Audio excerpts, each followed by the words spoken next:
J'ai envie de vous donner aujourd'hui, chers amis, un petit conseil de lecture en vous encourageant à lire la dernière encyclique du pape François intitulée Dilexit Nos.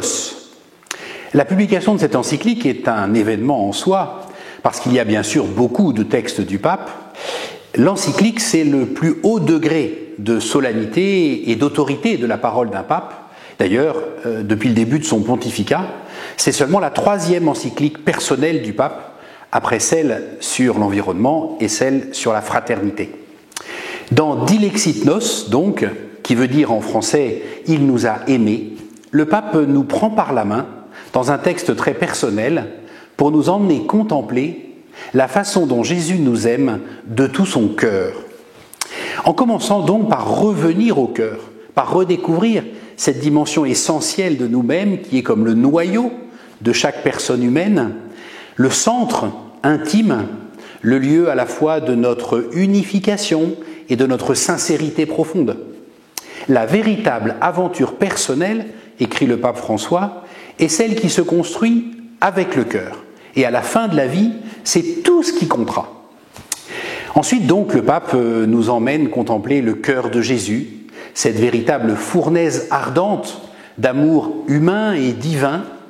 C'est dans le cœur de Jésus que se concentre tout l'amour dont il a témoigné à travers l'Évangile, qu'il a montré par ses gestes, par ses regards et qu'il a explicité par ses paroles. En quelques mots, donc, le pape nous invite à redécouvrir le thème spirituel de la dévotion au Sacré-Cœur, qui est précisément cette contemplation de l'amour de Jésus dans toutes ses dimensions, par laquelle nous pouvons accéder à la connaissance de Dieu tout entier, Père, Fils et Saint-Esprit.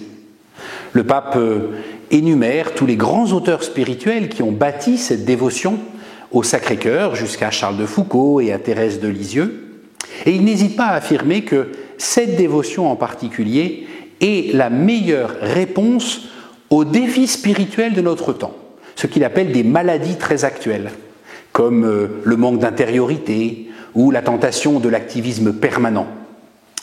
Ce chemin, cette redécouverte, le pape nous invite à la vivre dans 2 directions, celle de notre cheminement spirituel personnel, mais aussi la direction de notre réengagement communautaire et missionnaire. Au fond, Dilexit Nos est un texte dans lequel le pape veut nous inviter à nous laisser consoler par Jésus pour devenir des hommes et des femmes de consolation pour notre monde. Car seul Jésus peut donner du cœur au monde, surtout dans les situations locales, personnelles ou internationales où il nous semble que toute possibilité d'aimer est définitivement morte. Alors, bonne lecture!